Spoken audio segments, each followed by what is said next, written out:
नमस्कार जी। स्वागत और अभिनंदन आप सभी का। आज हम जिस पेपर के बारे में चर्चा करेंगे वो रहेगा आपके ईओआरओ से संबंधित, जो आपके कल हुआ था शिफ्ट फर्स्ट के अंदर, और फिर अगले दिन आपके जो सेकंड शिफ्ट का हुआ वो पेपर सोल्व करते हैं। देखते हैं राजस्थान जीके के कौन कौन से क्वेश्चन आए और ये आपके आगामी एग्जाम के लिए किस प्रकार से विशेष रहेंगे। चलिए देखिए, पहला क्वेश्चन है आपके सामने। पूछा जा रहा है आपको कि निम्नलिखित में से कौन मत्स्य की राजधानी थी जिसका उल्लेख महाभारत में एक राज्य के रूप में किया गया है, जो जयपुर, अलवर और भरतपुर के कुछ हिस्सों तक फैला हुआ है। डायरेक्ट वन लाइनर क्वेश्चन है कि मत्स्य जो जनपद है उसकी राजधानी कौन सी है। आप कहेंगे विराटनगर, जिसे आप वर्तमान के अंदर बेराट जयपुर में पढ़ते हैं। ठीक है, बस इजी सा क्वेश्चन था, घुमा कर पूछा गया था। क्वेश्चन नंबर दूसरा क्या था वो देखिए। पूछा गया आपको कि 1870 में बूंदी और जो जयपुर है, वहां बूंदी के पास में एक क्षेत्र है आपके, हाँ, इंद्रगढ़ से एक पूरा पाषाण हाथ कुल्हाड़ी यानी कि हैंड एक्सिस की खोज की गई थी। खोजकर्ता कौन थे? तो याद रखिएगा C.A. हेक्ट। Option number 4 is correct answer. चलिए अगला क्वेश्चन, क्वेश्चन नंबर है 3। पूछा जा रहा है सीकर जिले के नीमका थाना में कांतली नदी के किनारे। अब मेरे हिसाब से आगे बढ़ने की आवश्यकता ही नहीं है, क्योंकि सीकर आ गया, नीमका थाना आ गया और कांतली आ गई, तो सभ्यता हो गई आपके कौन सी? गणेश्वर। ये एक क्या है? ताम्र संस्कृति। क्वेश्चन इजी वाले ही थे, बस प्रश्नों में क्या है कि दो चार लाइन एक साथ में डाल डाल कर प्रश्न बड़े बनाए गए हैं। ठीक है, बाकी कुछ नहीं इसमें। Question number 4।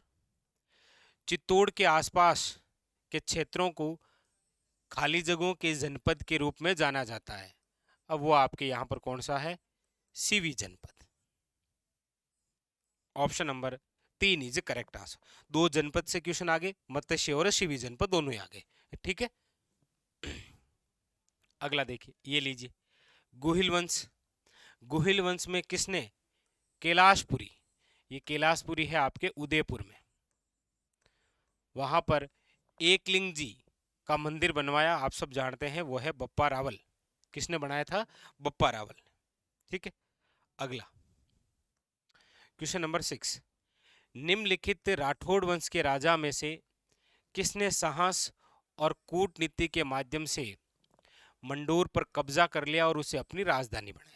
अब मंडोर को राजधानी बनाने वाले कौन थे? राठौड़ वंश के वास्तविक संस्थापक, जिन्हें आप बोलते हैं रावचुंडा।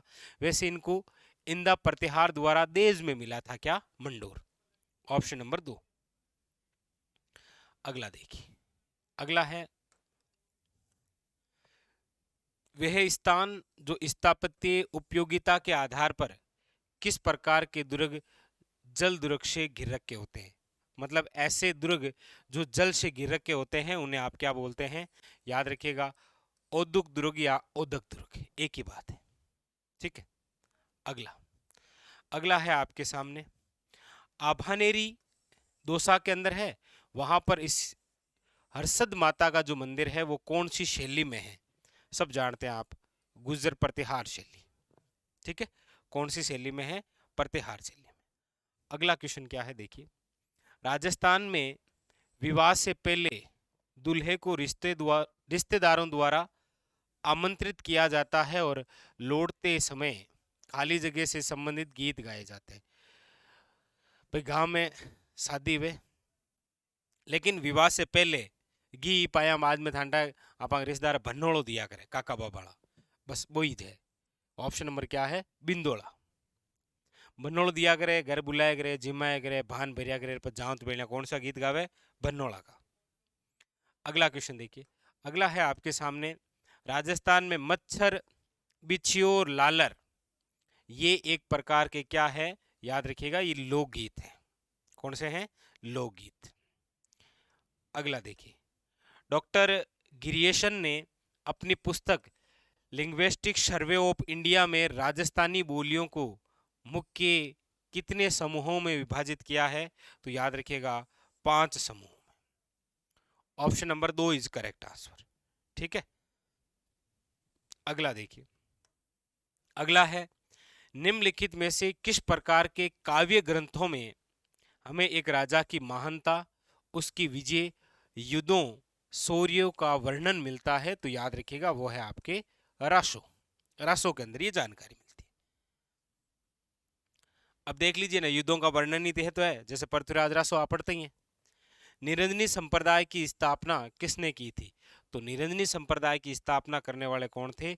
संत हरिदास जी, जिन्हें कलयुग का वाल्मीकि बोलते हैं, जिनकी जन्म स्थली है आपके नागौर जिले के डीडवाना तहसील के कापड़ोद गांव में इनका जन्म हुआ है। वास्तविक नाम इनका हरिसिंह सांकला है। निरंजनी संप्रदाय की प्रमुख पीठ गाडा गांव में है, डीडवाना नागौर। अगला देखिए। अगला है, निम्नलिखित में से किस संत को राजस्थान का कबीर कहा जाता है? तो याद रखिएगा संत दादू दयाल। राजस्थान जीके के बहुत इजी क्वेश्चन आए हैं, पता नहीं बोर्ड को या एग्जामिनर को क्या हो गया है। पुलिस के जो पेपर होते हैं वो तो बनाते हैं आरएस की तर्ज पर, और आरएस की तर्ज पर जो वैकेंसी होते हैं उसमें पेपर बनाते हैं ऐसे वनरक्षक के लेवल के। अगला देखो। गणगौर के अवसर पर होली की राख से बने पिंडियों की खाली जगह अंकुरों के साथ पूजा की जाती। अब ये तो आप जानते ही हैं भाई, गणगौर वाली। और गणगौर तो बहुत प्रसिद्ध है, अक्सर आप पढ़ते भी हैं।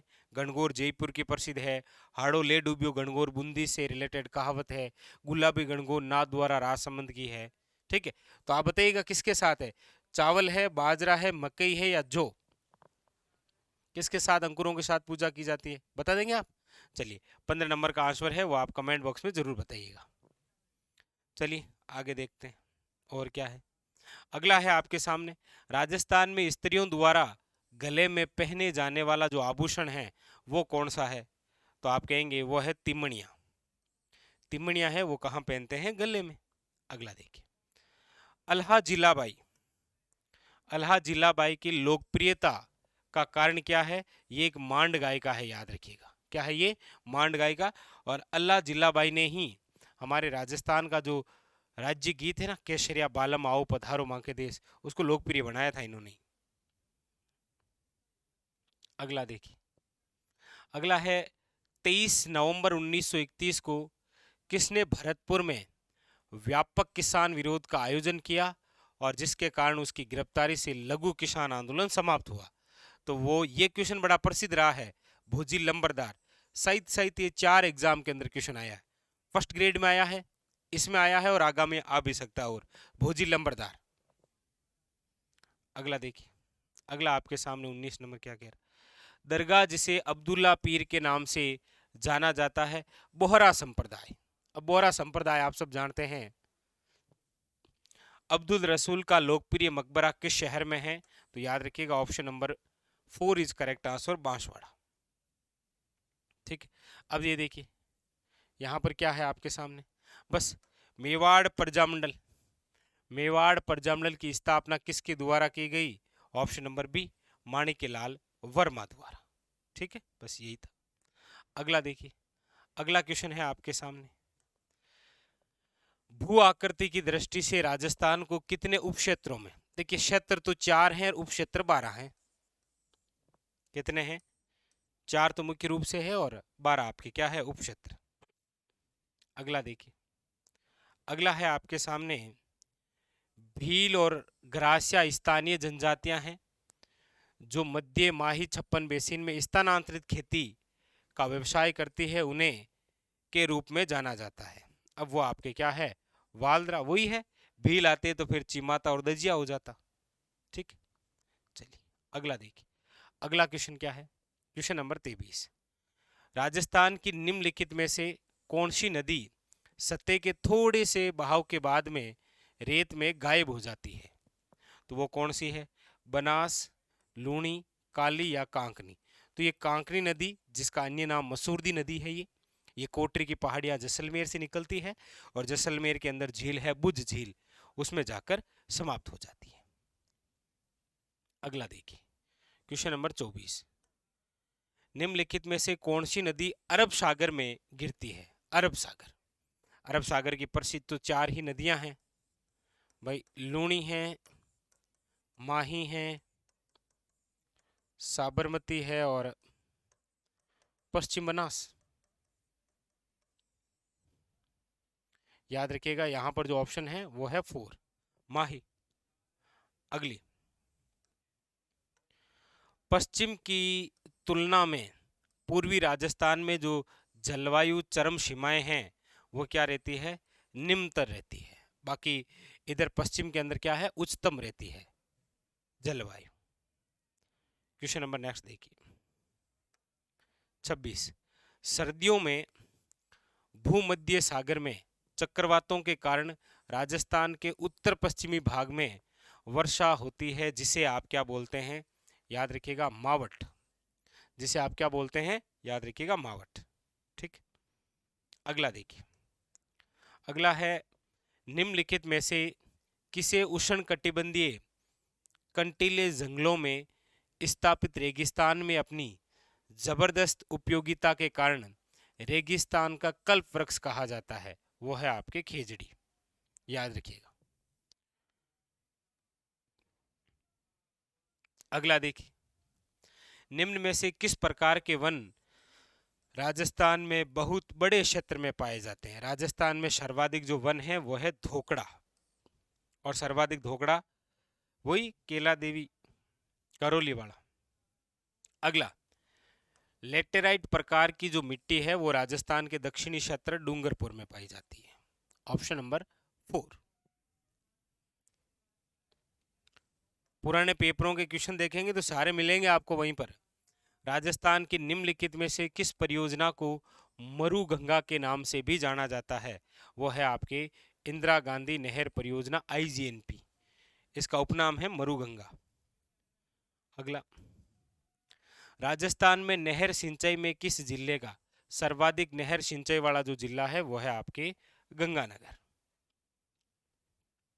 नेक्स्ट, झुंझुनू का जो खेतड़ी सिंगाना है किस खनिज धातु से संबंधित है, कोयला, अभ्रक, तांबा या जिप्सम। तो आप जानते ही हैं खेतड़ी हिंदुस्तान कॉपर लिमिटेड तांबे से संबंधित। अगला, राजस्थान में पहला सीमेंट उद्योग 1916 में कहां स्थापित हुआ था, लाखेरी बूंदी में। कहां पर हुआ था, याद रखिएगा लाखेरी बूंदी में। अगला, 2011 की जनगणना के अनुसार राजस्थान का लिंगानुपात कितना है, तो याद रखिएगा 928। कितना है, 928। सारे वन लाइनर क्वेश्चन है भाई, बहुत इजी सा था। जीके, राजस्थान का कौन सा जिला बंदेज की पहाड़ियों के लिए प्रसिद्ध है, तो बंदेज की पहाड़ियों के लिए है जोधपुर। आइए एक थोड़ा सा नया क्वेश्चन है आपके सामने। गमधर का जो जैव विविधता पार्क है, गमधर का जो जैव विविधता पार्क है वो राजस्थान के जिस जिले में है वो है उदयपुर। ठीक है। अगला, राजस्थान के किस जिले में शुष्क प्रकार की जलवायु पाई जाती है, तो शुष्क प्रकार की पश्चिम में है, और आप देखेंगे ऑप्शन में से एक ही जिला है जो पश्चिम का है, बीकानेर। ठीक है। निम्नलिखित में से कौन सी राजस्थान की जनजाति नहीं है, भील पढ़ते हैं, मीणा पढ़ते हैं, डामोर पढ़ते हैं, खटिक नहीं पढ़ते हैं। Option number 2। नेक्स्ट, बीकानेर के पलाना में क्या होता है, आप सब जानते हैं लिग्नाइट की सबसे बड़ी खान बीकानेर के पलाना में ही तो है। क्वेश्चन नंबर है आपके सामने 40। निम्नलिखित में से कौन सा जिला राज्य के कुल उत्पादन का 40% कपास उत्पादन करता है, तो वो हो जाएगा आपके कौन सा, हनुमानगढ़। ठीक है। बस ये थे आपके पहली शिफ्ट के अंदर राजस्थान जीके से रिलेटेड क्वेश्चन। 40 में से 35 क्वेश्चन तो सीधे सीधे थे, उसमें कोई डाउट भी नहीं है आपको। ठीक है। 5 क्वेश्चन थोड़े ऊपर नीचे घुमा फिरा के थे। ठीक है।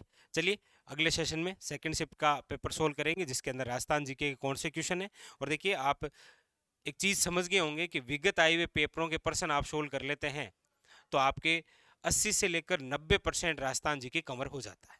ठीक है। चलिए फिर मिलेंगे, तब तक के लिए धन्यवाद।